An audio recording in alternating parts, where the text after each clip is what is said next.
Teacher Stella Kimbo, mayroon palang BFF at ayon nga sa naging update, wala raw sinabi ang mga luxury ni Teacher Stella Kimbo sa luxury ng kanyang BFF sa Kongreso na si Congresswoman Ching Bernos of Abra.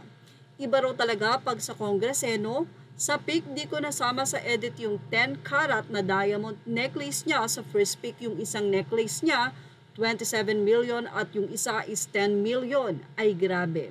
Lista natin at itotal kung magkano nga ba ang halaga ng kanyang mga relo at bag.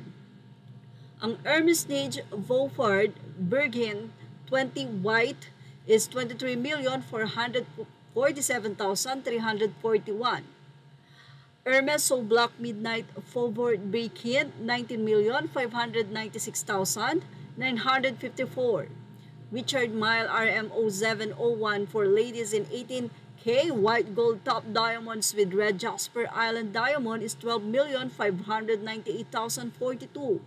Richard Mille RM 7201 titanium automatic chronograph 17,487,000. Richard Mille at 029 10 million. Richard Mille ulit automatic winding lifestyle playback or flyback chronograph 16 million. Patek Philippines Aquanaut Rose Gold 5 million. Patek Philippines Aquanaut 3 million. Patek Philippines Nautilus Automatic Ladies Watch 3 million. Patek Philippines World Time 2 million.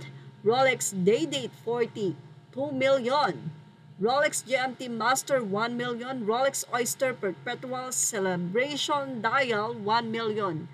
So, kulang 2 million nga ito. Total of 156,268,879.38 million pesos.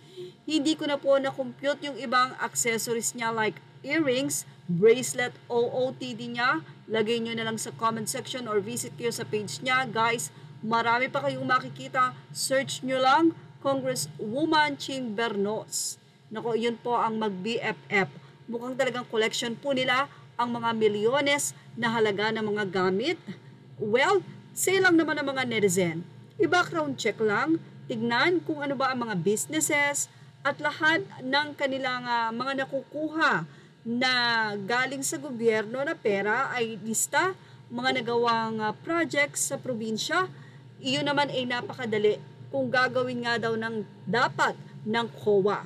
Nako, galaw-galaw sa ng mga netizen dahil mukhang napakaraming nagiging congressman nga po daw ngayon. Kaya naman narito ang say ng mga netizen. Say nila wala raw daw kasing nagtatanong kung saan napupunta ang pondo ng Kongreso. Pag presidente na si Sara, baka halukat lifestyle nila. Serpent or necklace din on na all talaga. Tapos ano ang lagay kaya ng distrito nito sa Abra? Ang yayaman ng mga taga-Congress, mga bilyonaryo-bilyonarya, kamustahin kaya natin ang kinasasakupan nilang mga district. Say naman ng ilang mga netizen, bakit kaya mamahaling gamit nila? Aanhin mo yung mga kayamanan na only to stay in the world with temporarily. Bakit hindi ma-question ang mga yan? Nagnanakaw ng kaba ng bayan. Say naman ng isa, ang watch niya Bulgari na. Ganyan pala sa Congress. Maganda bang tolaran? Grabe ka madam. Imbestigahan dapat ang mga yan at ipakulong rin kung may kurap. Say nila, sama mo pati surgery ng ilong. Sana all, palakpakan natin sila. Galing naman kurap pa more. Mayaman si tita share naman. Nako, dahil dyan mukhang magtatakip na rin ng kamay sa susunod ang nasabi nga pong Congresswoman ng Abra na si Congresswoman Ching Bernos. Yan ang ating showbiz snap update. Naku naman, Direk Daryl Yap, ano daw ang masasay dito ni Senator Amy Marcos at saka ni BP Sara? Dapat na raw pa talagang busisiin ngayon ang mga kongresista? Yan ang ating showbiz snap update. Images are all credit to the rightful owners. Thank you for watching Showbiz Now.